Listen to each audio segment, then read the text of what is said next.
Last video में हमने bank reconciliation statement क्या होता है और कैसे बनाया जाता है ये डिस्कस किया था। अभी उसमें क्या क्या पॉइंट्स आते हैं और उनका क्या ट्रीटमेंट होता है वो हम डिस्कस करेंगे। एक छोटा सा एग्जाम्पल लेते हैं। वो एग्जाम्पल लेने से पहले ये फॉर्मेट ड्रॉ कर लीजिए, लगभग पूरे पेज का भी या मोर देन हाफ 3/4 पेज का फॉर्मेट आप ड्रॉ कर सकते हैं। और जो जो स्टेटमेंट्स हम साथ साथ लिखते जाएंगे, डिस्कस करते जाएंगे, वो आप लिख सकते हैं। ये क्वेश्चन यहाँ पर साइन, यहाँ पर पर्टिकुलर्स, यहाँ प्लस और यहाँ पर माइनस। ये question balance as per cash book से शुरू हो रहा है। Balance as per cash book, इसमें दो तरह के सवाल होते हैं। एक बार सवाल कैश बुक के बैलेंस से शुरू होगा और उसमें अंतर के क्या कारण रहे हैं उनको जमा घटा करते हुए हम बैलेंस एज पर पासबुक तक पहुंचेंगे।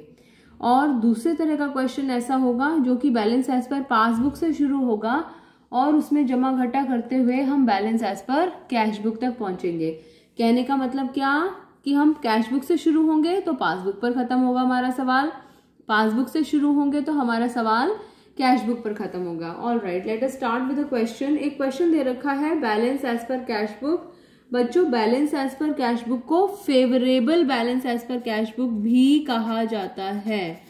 क्या कहा जाता है? Favourable balance as per cash book या फिर debit balance as per cash book.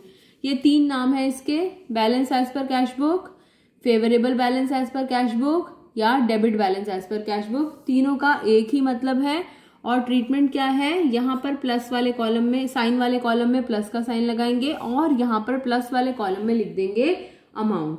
For example 50,000 यदि उसका अमाउंट था तो हमने यहाँ पर लिख देना है 50,000, 50,000। अब एक एक आइटम लेते जाते हैं। सपोज फर्स्ट आइटम लेते हैं, check issued but not presented for payment. यहाँ लिख दीजिए, ये हमने लिखा check issued but not presented for payment. अब पहले इसका मतलब समझने की कोशिश करेंगे, फिर हम इसका ट्रीटमेंट देखेंगे। बच्चों, जब भी हम इस तरह का क्वेश्चन करेंगे हम हमेशा अपने दिमाग में रखेंगे कि एक कैश बुक है, एक पासबुक है। कैश बुक में बैंक कॉलम, कैश बुक का जो बैंक वाला कॉलम है हम केवल उसकी बात कर रहे हैं। और कैश बुक हम बनाते हैं, कैश बुक में हम एंट्री करते हैं और जो पासबुक है वो बैंक हमारे लिए बनाता है, उसमें बैंक हमें एंट्री करके देता है। अब हमें ये देखना होगा, फॉर एग्जाम्पल एक हमारा जो क्वेश्चन है ये कैश बुक से शुरू हो रहा है। कैश बुक से शुरू होने का मतलब है कि कैश बुक का बैलेंस हमारे पास उपलब्ध है। हम ये देखना चाहते हैं कि पासबुक में कितना बैलेंस नजर आ रहा है। तो ऐसी स्थिति में जो नाम यहाँ पर लिखा हुआ है, जो नाम यहाँ पर लिखा हुआ है तो उसका विपरीत नाम यहाँ पर आना है। तो ऐसी स्थिति में कैश बुक जो है वो पासबुक की तरफ मुंह करके देखेगा। वो देखेगा कि जैसा पासबुक ने किया है वैसा ही हम करेंगे। अगर पासबुक ने प्लस किया है तो हम भी प्लस कर लेंगे, पासबुक ने माइनस किया है तो हम भी माइनस कर देंगे, पासबुक में प्लस नहीं किया है तो हम भी प्लस नहीं करेंगे, पासबुक ने माइनस नहीं किया है तो हम भी माइनस नहीं करेंगे। कैसे अंदाजा लगाया? जो नाम यहाँ पर लिखा हुआ है उसके ऑपोजिट वाला, यानी कि कैश बुक का ऑपोजिट कौन हो गया? पासबुक। तो पासबुक जो भी काम करेगा हमें वो काम करना है। कैसे समझेंगे इसको? यहाँ पर पॉइंट है check issued but not presented for payment. हमने चेक इशू किया, जैसे ही हमने किसी को चेक दिया। चेक इशू करने का मतलब है पेमेंट के लिए हमने अपनी उसमें से चेक फाड़ा, चेकबुक में से, दे दिया, ले भाई पेमेंट ले लियो, मेरे अकाउंट में से पैसे ले लियो, जाके जमा करा दियो, तेरे को पैसे मिल जाएंगे। जब चेक जमा कराते हैं फिर वो चेक क्लियर होता है तो मेरे खाते में से वो पैसा माइनस हो जाता है। जैसे ही हमने किसी को चेक दिया, हमने कहा सैलरी पेड, हमने उसको चेक दे दिया, वो उस चेक को अपनी जेब में डाल के चला गया। उसको कोरोना वायरस हो गया, कितने दिनों में निकलेगा वो अपने घर में से? 14 दिन। उन 14 दिनों तक तो उस बैंक में उतने पैसे माइनस नहीं हुए। लेकिन हमने क्या करा? जैसे ही हमने उसको चेक दिया था हमने सोचा हमने तो सैलरी दे दी है, निकाल लिए होंगे उसने पैसे, तो हमने फटाफट क्या करा?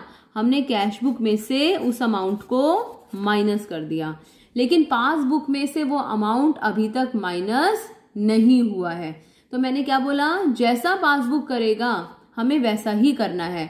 हमने माइनस कर दिया है लेकिन पासबुक ने माइनस नहीं किया है, इसलिए हमें भी क्या कर लेना चाहिए? इसको प्लस कर लेना चाहिए, क्योंकि हम इफेक्ट को समाप्त करके देखना चाहते हैं।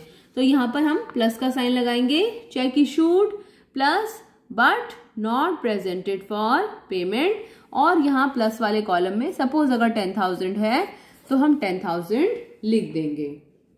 Next point, check deposited but not collected या फिर नॉट क्रेडिटेड। कई बार नॉट कलेक्टेड लिखा हुआ मिलेगा, कई बार नॉट क्रेडिटेड मिलेगा। अब इसको कैसे समझना है, हमने चेक जमा करा दिया, चेक डिपॉजिट करा दिया, हमने अपने कैशियर को बोला ले भाई ये चेक ले जा, जाके हमारे खाते में जमा करा दे।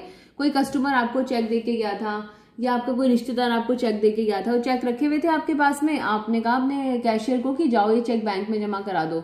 आपने उसको बैंक में भेज दिया, लेकिन अभी वो बैंक में पहुंचा ही नहीं है, उसको और बहुत सारे काम थे, तो उसने सोचा चलो दिवाली की शॉपिंग कर लूं, पहले ये वाला काम खत्म कर लूं, फिर अपने घर चला जाऊंगा और फिर कल मैं जाके जमा कर दूंगा। बीच में आ गया फ्राइडे सैटरडे, फिर मंडे की भी किसी वजह से छुट्टी हो गई, तो 3-4 दिन निकल गए, लेकिन वो चेक बैंक में जमा नहीं हुआ।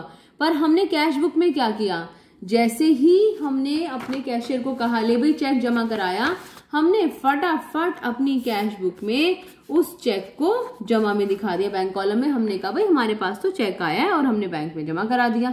तो हमारे कैश बुक में तो 5,000 रुपए प्लस हो गए, लेकिन पासबुक में ये पैसे कब जमा होंगे, जब हमारा कैशियर वास्तव में इस चेक को बैंक में लेके जाएगा, उसे जमा कराएगा, फिर बैंक जो है उस चेक को क्लियर करवाएगा और वो पैसे हमारे खाते में आएंगे, and it takes a lot of time.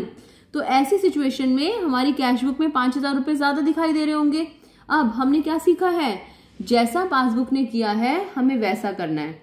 अगर पासबुक ने प्लस किया है हमें भी प्लस करना है, अगर पासबुक ने माइनस किया है हमें भी माइनस करना है, अगर पासबुक ने माइनस नहीं किया है तो हमें भी माइनस नहीं करना है, और अगर पासबुक में प्लस नहीं किया है तो हमें भी प्लस नहीं करना है। नहीं करने का मतलब क्या है, अब क्योंकि हमने प्लस कर दिया था तो अब उसको ठीक करने के लिए क्या करें, हम इसको माइनस कर देते हैं।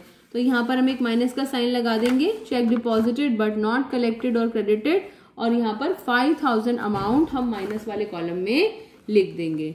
तो अभी हमने 2 पॉइंट्स डिस्कस किए, पहला चेक इशूड और दूसरा चेक डिपॉजिटेड।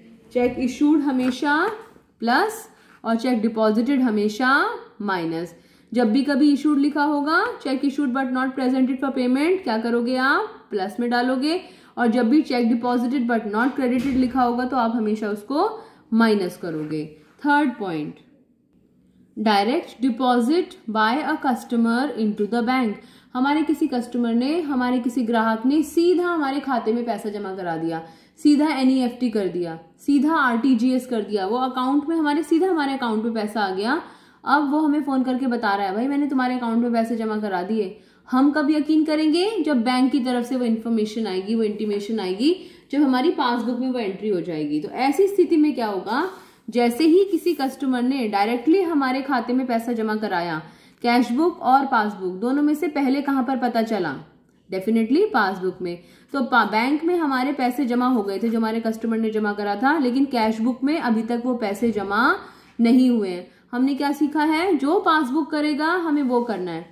पासबुक ने माइनस नहीं किया तो हम भी माइनस नहीं करेंगे, पासबुक ने प्लस नहीं किया तो हम भी प्लस नहीं करेंगे। अब यहाँ पर क्या हुआ है, पासबुक ने प्लस कर लिया है तो इसलिए हम भी यहाँ पर प्लस कर लेंगे। तो अगर किसी कस्टमर ने डायरेक्टली हमारे अकाउंट में पैसा डाल दिया है तो हमारा यहाँ पर साइन आ जाएगा प्लस, और हम यहाँ पर प्लस वाले कॉलम में 3,000 लिख देंगे। अभी फिलहाल हमने ये 3 पॉइंट्स डिस्कस करे हैं, इनफैक्ट 4 पॉइंट्स डिस्कस करे हैं। Balance as per cash book का दूसरा नाम favourable balance as per cash book या फिर debit balance as per cash book. सवाल कैश बुक से शुरू होगा तो खत्म होगा पासबुक पे, और कैश बुक लिखा है तो जो दूसरी वाली किताब कर रही है हमें वही करना है।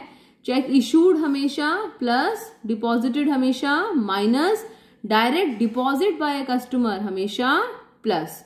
अब अगली वीडियो में नेक्स्ट पॉइंट्स डिस्कस करेंगे।